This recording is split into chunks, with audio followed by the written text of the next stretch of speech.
Los momentos en familia son más agradables disfrutando de un desayuno con unos deliciosos huevos, especialmente cuando son de Eggland Best. Tienen un sabor deliciosamente fresco y la mejor nutrición, como 6 veces más vitamina D, 10 veces más vitamina E y el doble de omega 3 y B12 que los huevos regulares. Para nosotros, los huevos pueden ser cocinados de cualquier estilo, siempre y cuando sean los mejores. Eggland Best, mejor sabor, mejor nutrición, mejores huevos.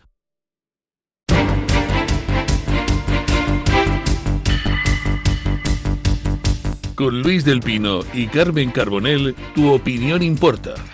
En Mañanas en Libertad.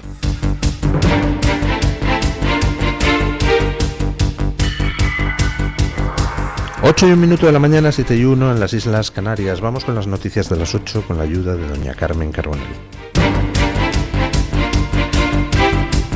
Actualizamos la información a esta hora de la mañana hablándoles de la expresidenta de Adif, de Isabel Pardo de Vera, que está siendo investigada por corrupción, concretamente por haber planteado amañar un contrato. Al parecer, Pardo de Vera habría barajado la posibilidad de pactar ese contrato ferroviario de más de 50 millones de euros a favor de la empresa Levantina Ingeniería y Construcción, una empresa que está vinculada a la trama de presuntas mordidas del exministro José Luis Ábalos y de Koldo García. En una grabación de 2020 se cuenta cómo Pardo de Vera comentó con el propio Koldo García cómo se debería hacer una licitación en Lugo para la construcción de un túnel, una licitación en la que participaron 19 compañías. El juez de la Audiencia Nacional investiga ahora si Pardo de Vera y Javier Herrero, el exdirector general de Carreteras, ayudaron a orientar contratos hacia empresas relacionadas con la trama a cambio de supuestas comisiones ilegales. Por su parte, la exresponsable de Adif ha negado cualquier irregularidad y sostiene que sus palabras fueron en realidad una manera de dar largas al propio Koldo García. No obstante, la Guardia Civil considera que existen indicios sólidos de connivencia de Isabel Pardo de Vera en el amaño de adjudicaciones. Siempre eran las mismas empresas, oiga, Servinovar en Navarra, en UTE con Acciona, era OPR, Obras Públicas y Regadíos en Andalucía, Obras Públicas y Regadíos que estaba vinculada familiarmente a un exdirectivo de Acciona que se había ido después de que hace años ya estallara otro escándalo relacionado, yo creo que también con Servinovar. En Valencia era una empresa que se llamaba Levantina Ingeniería y Construcciones o algo así. Ahí, digamos, eso era el terceto en el que se apoyaban muchas adjudicaciones de obra pública. Hablamos de centenares y centenares de millones de euros que evidentemente se adjudicaban a cambio de algo, ¿no? Las adjudicaciones pues eran por parte de distintos organismos públicos, pero uno de los organismos era Adif, dependiente del Ministerio de Transportes, que ocupaba en aquel momento Ábalos. ¿Recuerdan ustedes esa auditoría que encargó Óscar Puente para hacer como que investigaba la etapa Ábalos y donde dijo que no había detectado ninguna irregularidad? Óscar, ahí mentirosillo, que te vas a condenar. Resulta que Adif, pues hombre, adjudicó diversas obras, al parecer pufosas, y siempre en los contratos de Adif, como en los de otros organismos, el procedimiento era el mismo.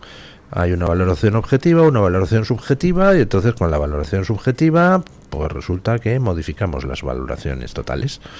Que una empresa que no queremos ha sacado mejor nota objetiva que la que queremos, pues en la subjetiva inflamos a la que queremos y ya está. Oiga, éxito asegurado. Y Adif pues adjudicó varias obras que están bajo sospecha de la UCO, de los investigadores de la UCO. Ya saben ustedes que las propiedades inmobiliarias de Isabel Pardo de Vera, la expresidenta de Adif, pues fueron registradas y que allí en un cajón de una mesilla de su cuarto en Santiago de Compostela, creo recordar, pues apareció un cuaderno de tapas marrones, decían las diligencias de la Guardia Civil, con anotaciones manuscritas sobre obras públicas concedidas por Adif. Claro, la pregunta que surge es: ¿qué motivos tendría alguien, toda una expresidenta de Adif, para llevar en una carpetilla guarra nota de las adjudicaciones y guardarlo en la mesilla de su casa? Hombre, no es muy normal, ¿no? En un funcionamiento normal de una empresa como Adif, pues oiga, hay adjudicaciones y están todas en el ordenador. Y haces cosas con respecto a esas adjudicaciones y tus acciones están, las acciones que lleves a cabo están en el ordenador y ya está. Y si acaso pues hay archivos en papel en la propia empresa, ¿para qué te lo llevas a casa las adjudicaciones? Salvo por dos motivos. Uno puede ser porque quieres llevar la cuenta de aquello en lo que has participado para luego reclamar tu parte, o dos, y esta segunda alternativa sería la más beneficiosa para la expresidenta de Adif, pues porque te están forzando a hacer cosas, en fin, un tanto ilegales, vamos, muy corruptas, y entonces tú vas anotando, pues hombre, simplemente como mecanismo de protección, vas cogiendo datos sobre aquellas cosas que te obligan a hacer. Sería una posibilidad. Hombre, lo que pasa es que lo de la obediencia debida en los casos de corrupción, pues no suele funcionar como argumento jurídico, porque claro, cuando tú eres presidente de Adif y estás cobrando una pasta, el hecho de que digas, no, yo hago estas adjudicaciones porque me lo mandan, hombre, no, porque te lo mandan, no, porque estás obteniendo un beneficio personal, ocupando un puesto con un buen salario y a cambio de eso aceptando hacer las cosas que te pidan, ¿no? En cualquiera de los casos, pues Isabel Pardo de Vera tiene un problema, y es que está metida de hocicoz en la corrupción, tal como muestran algunos audios que se han filtrado y tal como parece que apuntan las investigaciones de la Guardia Civil. Si efectivamente se limitaba a cumplir órdenes, pues oye, pues que cante, y a lo mejor resulta que tiene un mejor trato por parte de la Fiscalía, que diga con pelos y señales todos los que le ordenaron corromperse, en qué contratos participó donde había pufete, quiénes fueron los beneficiarios y a cambio de qué se hacían esas cosas, que colabore con la justicia, ¿no? Y a lo mejor, pues bueno, pues se libra, vamos, consigue un trato un poquito mejor. Quien tiene o debería tener pues un futuro judicial un poco negro es la jueza de la Dana. Vamos, en cualquier país normal esta señora habría sido cesada hace ya muchas semanas por parte del Consejo General del Poder Judicial. Estamos asistiendo atónitos a toda una catarata de decisiones que parecen pues políticamente motivadas, destinadas a tratar de alejar el foco del gobierno central y centrarlo en el gobierno de Mazón, y estamos viendo algunas irregularidades de carácter procesal que yo creo que son graves. Escuchen. Les hablamos ahora de la tragedia de la Dana porque una víctima ha denunciado una nueva irregularidad procesal. Concretamente ha confirmado que fue interrogada por Jorge Martínez Rivera, el que es marido de la jueza instructora Nuria Ruiz Tobarra, en vez de por ella, como manda la ley. Al parecer la jueza se escudó en que estaba hasta arriba de trabajo para delegar esta tarea en su marido. El testimonio de esta víctima respalda las denuncias sobre la presunta intromisión irregular de este magistrado en el procedimiento, pese a no tener competencia alguna en esta causa. Diversos abogados de la acusación ya han anunciado que van a trasladar nuevos testimonios al Consejo General del Poder Judicial, que mantiene diligencias abiertas contra esta jueza. Por su parte, el sindicato Manos Limpias ha elevado su denuncia inicial a una querella por prevaricación y por coacciones contra la jueza Nuria Ruiz Tobarra, mientras la defensa de la consejera imputada, de Salomé Pradas, ya ha pedido a un juez un sustituto para evitar que el proceso de la Dana quede viciado. O sea, llega una víctima a declarar ante la jueza que lleva el tema de la Dana, y quien le recibe y le toma declaración no es la jueza, sino su marido. O Ostras. En fin, su marido, que resulta que también es juez, pero no tiene asignada esta causa. ¿Verdad? Consejo General del Poder Judicial. ¿Esto es admisible? Estamos hablando de que alguien podría recurrir y decir que todas las actuaciones son nulas. Si en una causa participa un señor, dice, oiga, a ver, ese señor de Albacete que pasa por la calle, que pase y que tome declaración al testigo siguiente. Esa causa, evidentemente, quedaría gravemente afectada. ¿Qué hace el marido de la jueza de la Dana interviniendo en las actuaciones? Si esto está constatado y parece que hay declaraciones de las víctimas diciéndolo, oiga, que a mí me ha tomado declaración este señor, no la jueza, pues el Consejo General del Poder Judicial debería apartar a la jueza del caso ipso facto. Más que nada porque todo el caso puede quedar empantanado y esto va a dar lugar a todo tipo de querellas, recursos, denuncias. Vamos, creo yo que 200 muertos merecen que haya un juez normal. Vamos, alguien que no encargue a personas ajenas al procedimiento que realicen gestiones del procedimiento. No sé, vamos, salvo que el Consejo General del Poder Judicial considere que es que eso es algo admisible. ¿Se imaginan ustedes que el juez Peinado pusiera a su mujer a realizar diligencias de la causa contra Begoña Gómez? ¿Cuánto tiempo tardarían en apartarle de la causa? No sé, en este país pasan unas cosas muy raritas. Por ejemplo, ahora resulta que creo que es el Tribunal Supremo quien lo ha decidido. Pues que el País Vasco nos va a sablear otros 700 millones de euros. Escuchen. Les hablamos ahora de las consecuencias directas de la separación en la gestión tributaria otorgada a algunos gobiernos regionales, y es que el gobierno vasco ha arrebatado a Hacienda todo el IVA que paga Coca-Cola en España.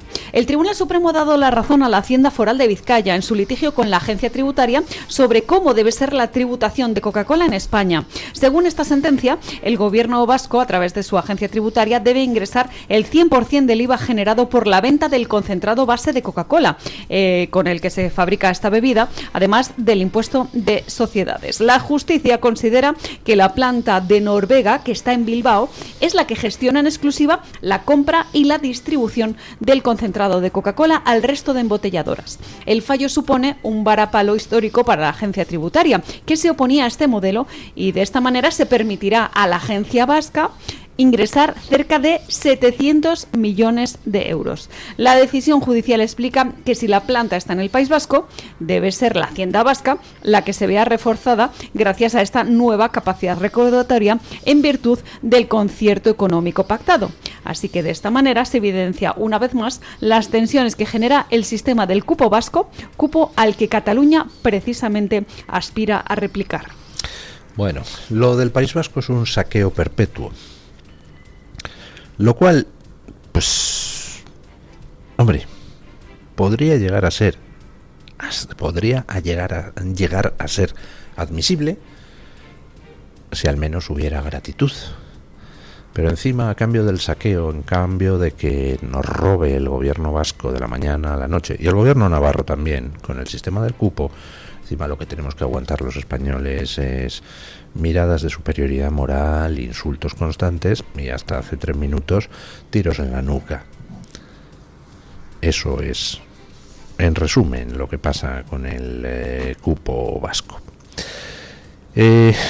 A la hora de calcular el cupo, resulta que se supone que el sistema constitucional que está fijado, pues es que, el País Vasco recauda sus impuestos, pero como el Estado gasta una serie de dineros comunes en servicios comunes, pues entonces el País Vasco le tiene que dar al Estado el cupo vasco, una cantidad al año que está fijada como un porcentaje del PIB nacional, y pues tiene que dar en pago por los servicios que el Estado presta a los ciudadanos españoles que viven en el País Vasco.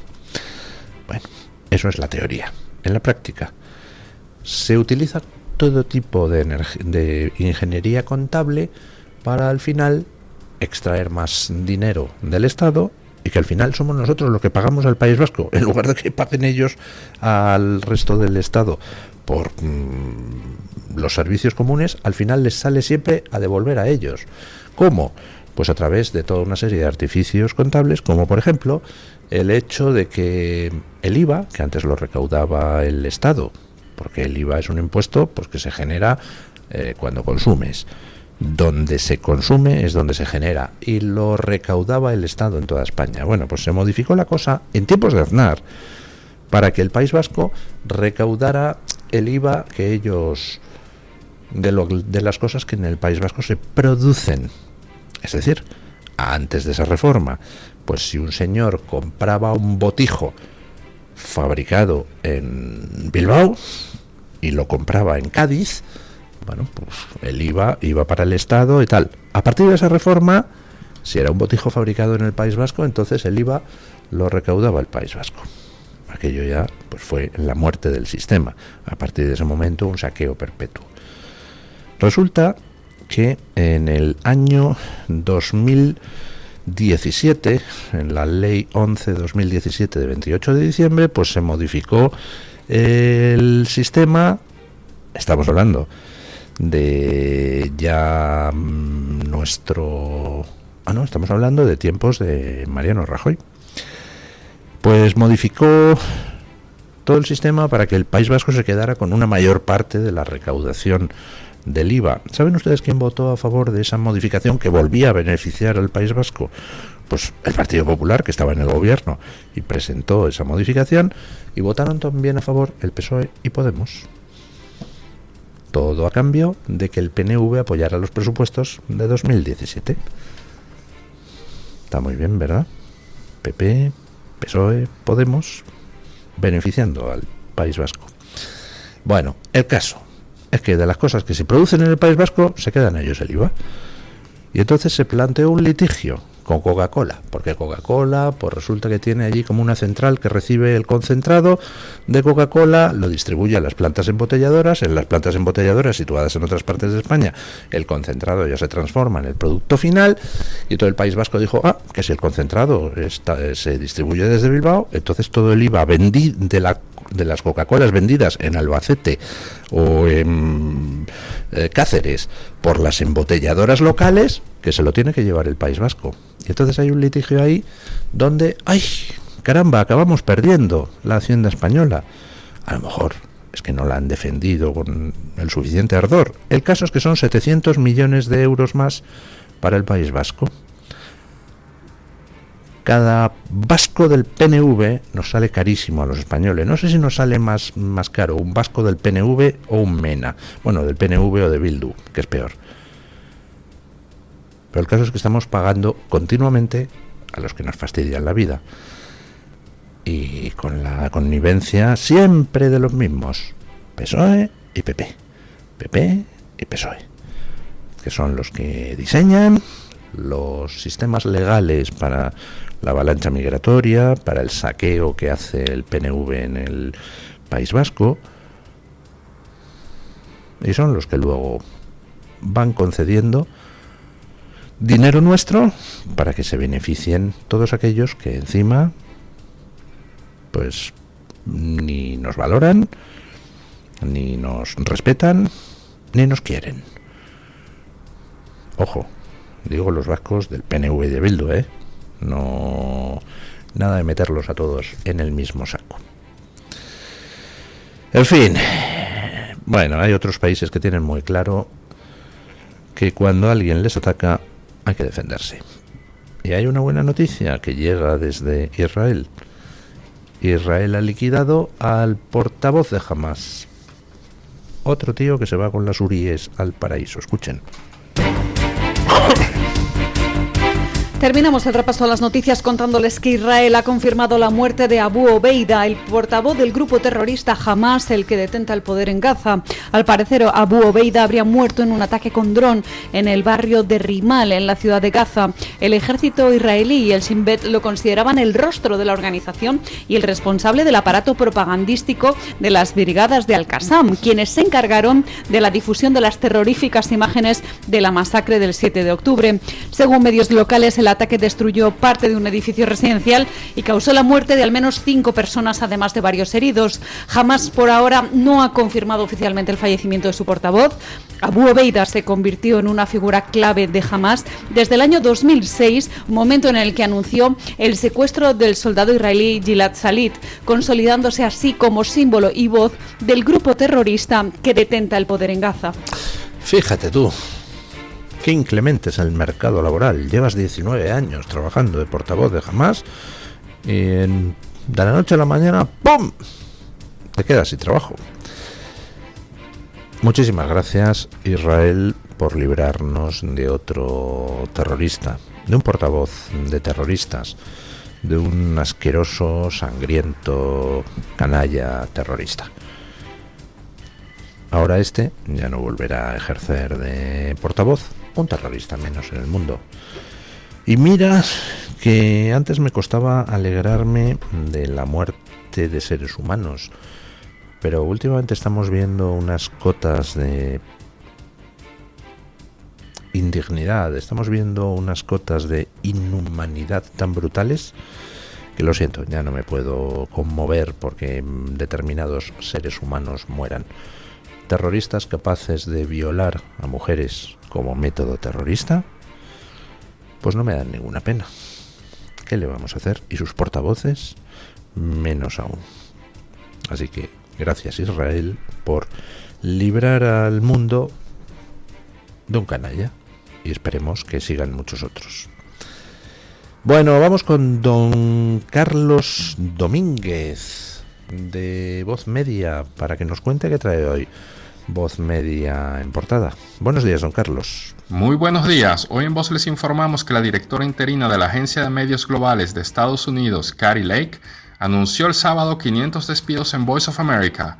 Según reportes, los despidos serán efectivos el próximo 30 de septiembre. La funcionaria republicana adelantó que espera anunciar más medidas para mejorar el funcionamiento de una agencia muy deficiente. Por su parte, el presidente Donald Trump arremetió este sábado contra el gobernador demócrata de Illinois, J.B. Pritzker, y volvió a amenazar con enviar tropas de la Guardia Nacional y agentes federales a Chicago para combatir el crimen. El alcalde de la ciudad, el demócrata Brandon Johnson, dijo que la policía local de esa ciudad no cooperaría con la presencia de seguridad federal que podría enviar Trump. Por otra parte, el presidente del régimen comunista chino, Xi Jinping, acogió este domingo a los mandatarios de Rusia e India en una cumbre que intenta promover la gobernanza mundial alternativa para hacer contrapeso a la OTAN. La reunión de la Organización de Cooperación de Shanghái, que se celebrará hasta el lunes en la ciudad portuaria de Taiyín, congregó también a dirigentes de cerca de 20 países euroasiáticos.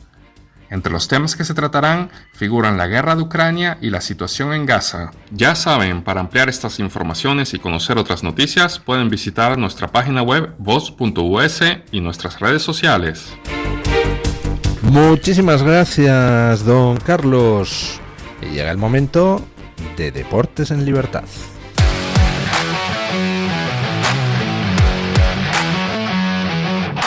Deportes.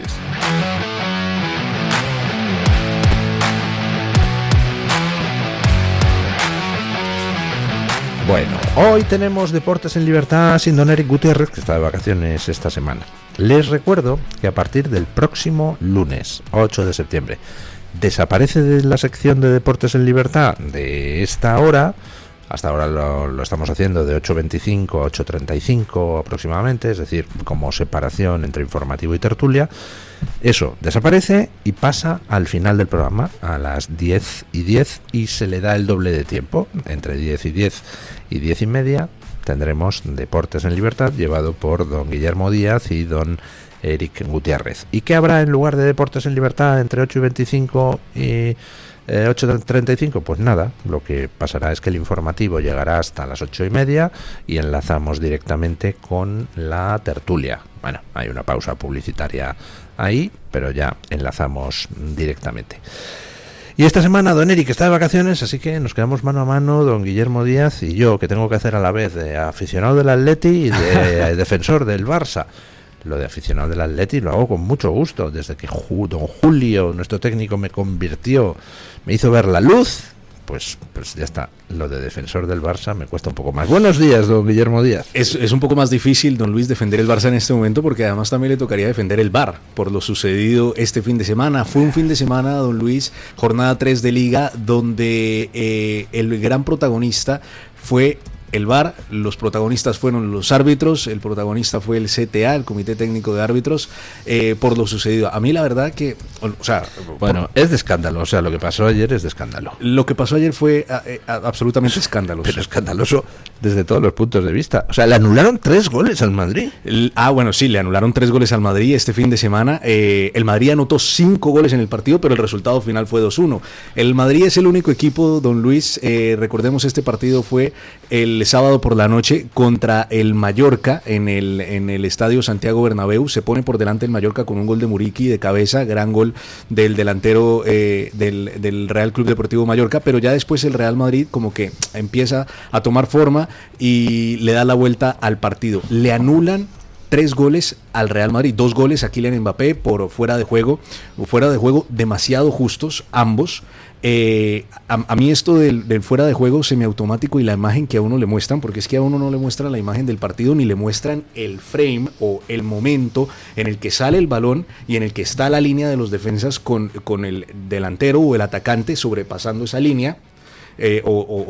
Superando esa línea de la defensa. No le muestran a uno eso. A uno lo que le muestran es un dibujo que uno se tiene que creer que es así y uno se tiene que creer que es fuera de juego. Y muchas veces los dibujos mal hechos. Hay que reconocer que la temporada pasada hubo un dibujo donde al jugador del Barcelona, Robert Lewandowski, le ponían un pie que yo creo que calzaba 50 y decían que eso era fuera de juego. Ahora, en el primer gol hacen un dibujo donde prácticamente, porque sobrepasa la manga, o sea, la manga de Kylian Mbappé, la línea de la defensa, pues ya dan fuera de juego. A mí la verdad que no me convencen esas imágenes. ¿Tienen acceso los periodistas a la sala donde está el VAR?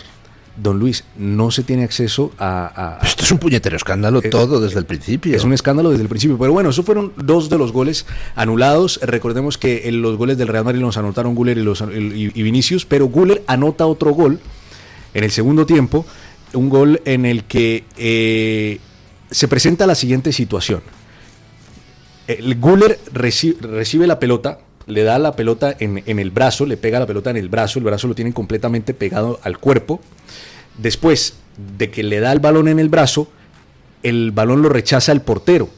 Le queda ese rechace a Güler y Güler anota el gol. Es una mano accidental porque viene de un despeje de un defensa, pero además es una mano con el brazo completamente pegado en el cuerpo y da en el portero, después le queda a Güler y Güler anota gol.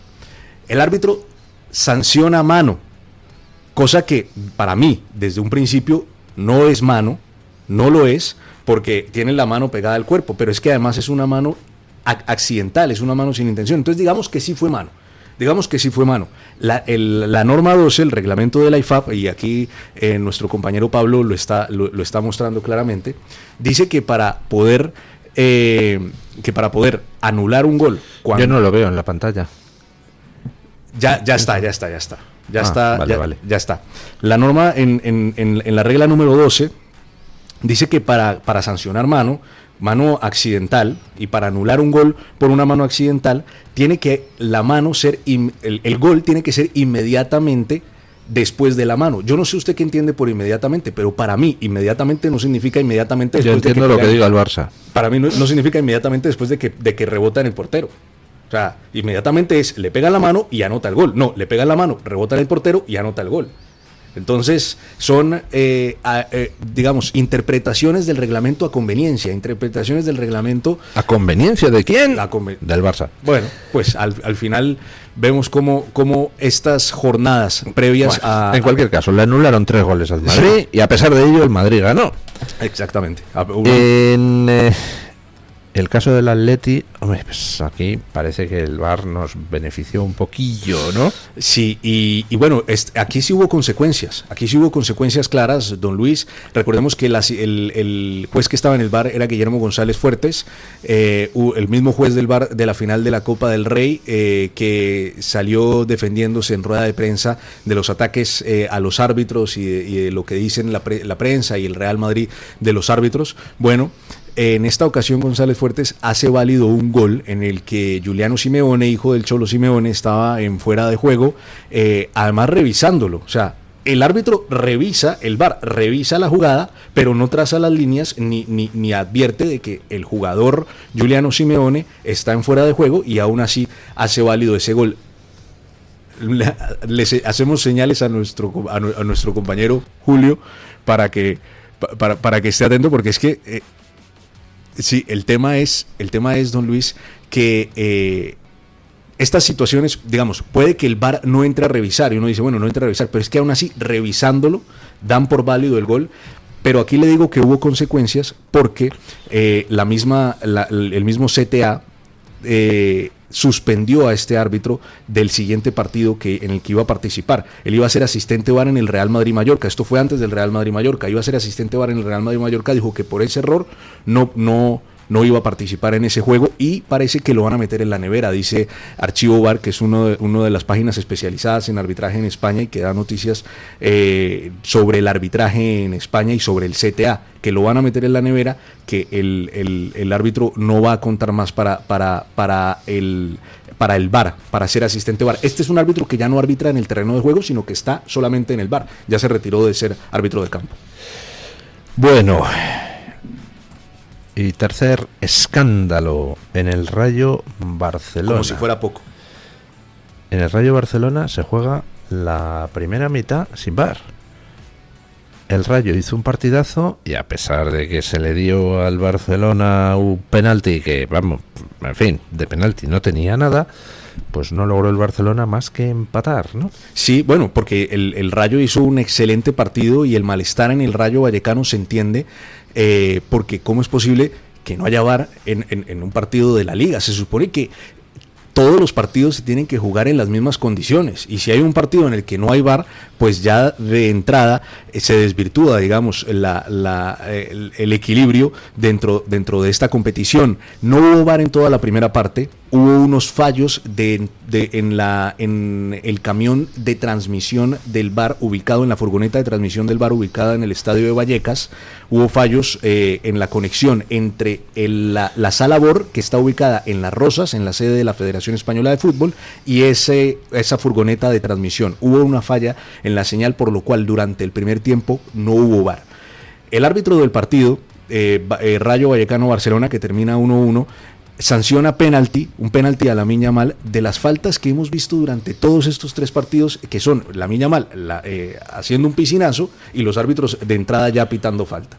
Aquí pasó en el área del Rayo Vallecano, el árbitro pita falta y no se revisa. Vamos, se tira de una manera muy obvia. No, no se revisó en el VAR. Es que es un piscinazo digno de los Olímpicos. Bueno, yo pregunto, ¿sigue funcionando el negreirismo? Porque es que no me explico yo de toda esta acumulación de errores. Don Luis, supuestamente se hizo un cambio en el CTA, hay nueva dirigencia, hay nuevas personas involucradas, pero los árbitros siguen siendo los mismos. Por ejemplo, el árbitro del partido entre el Real Madrid y el Mallorca es Sánchez Martínez, un árbitro que la UCO estuvo investigando su incremento patrimonial durante la época de Negreira. La UCO estuvo investigando el incremento patrimonial de Sánchez Martínez en la época de Negreira. Un incremento patrimonial que en su momento pues la UCO le parecía sospechoso, sigue en investigación y el árbitro sigue pitando. ¿Sí? Sánchez Martínez tiene declaraciones donde dice: a mí Negreira me pasó de segunda división a primera división. El supuesto Negreira, que no pintaba nada en nada, es el mismo que los pone de segunda a primera, y a Sánchez Martínez lo puso de segunda a primera división. Entonces son los mismos árbitros. simplemente cambiaron la cabeza, pero el cuerpo sigue siendo el mismo, los árbitros siguen siendo el mismo. El oscurantismo que hay dentro de la comisión arbitral, lo que usted bien dice, ¿cómo es posible que nadie pueda entrar a la sala BOR y ver qué es lo que está pasando ahí? ¿Cómo es posible que no se sepa cómo se manejan este tipo de situaciones, que no sepa si hay consecuencias para los árbitros que se equivocan? Nada de eso. Entre ellos se protegen, entre ellos se ocultan, entre ellos se resguardan de cualquier señalamiento o de cualquier de cualquier juzgamiento que pueda haber a las actuaciones de estos árbitros. Entonces, mientras sigan estando ahí los mismos árbitros de la época de Negreira, pues vamos a seguir teniendo estas situaciones. Fran Soto, el presidente del CTA, estuvo presente en el estadio de Vallecas y se tuvo que tragar todos los insultos de los aficionados de Vallecas por lo sucedido en el partido. En fin, bueno, en el Eurobásquet España pues arrolló a Chipre y se clasifica para los octavos de final. Está tomando forma la selección española. Bueno, a ver si es verdad. Y luego a Alcaraz pues le pasó por encima en 3 sets al francés Arthur Rinderknecht. Este estuvo más difícil, este partido que el anterior, en la anterior fase. Esto recordemos, es octavos de final. En el primer set se van a tiebreak, ya después el francés logra ganarle unos cuantos games a Carlos Alcaraz, pero Alcaraz termina ganando en 3 sets y termina pasando a los cuartos de final, donde se enfrentará contra el checo Jiří Lehecka, número 20 del mundo. Ya empieza un poco el tourmalet de lo que puede ser este US Open para Carlos Alcaraz. Bueno, pues muchísimas gracias, don Guillermo. Vamos con la información del tiempo. Con Teresa Gómez. Con la ayuda de doña Teresa Gómez. Y después, pausa publicitaria y a la tertulia.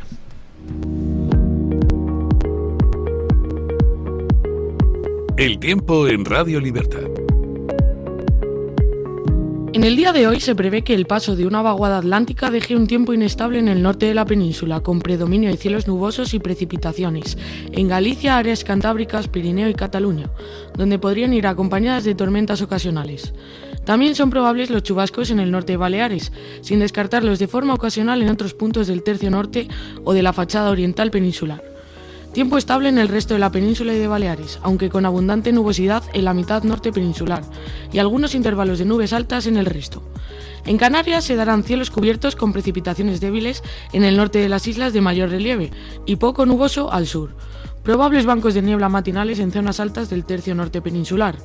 Las temperaturas descenderán de forma prácticamente generalizada en la península y Baleares, exceptuando en zonas del litoral sureste peninsular, donde se prevén aumentos que también podrían darse en regiones del Cantábrico y Alto Ebro para las máximas. Los descensos serán notables en áreas del interior de la mitad oriental peninsular. Pocos cambios en Canarias. Sintoniza la libertad en tu radio. Radio Libertad. Los momentos en familia son más agradables disfrutando de un desayuno con unos deliciosos huevos, especialmente cuando son de Eggland Best. Tienen un sabor deliciosamente fresco y la mejor nutrición, como 6 veces más vitamina D, 10 veces más vitamina E y el doble de omega 3 y B12 que los huevos regulares. Para nosotros, los huevos pueden ser cocinados de cualquier estilo, siempre y cuando sean los mejores. Eggland Best, mejor sabor, mejor nutrición, mejores huevos.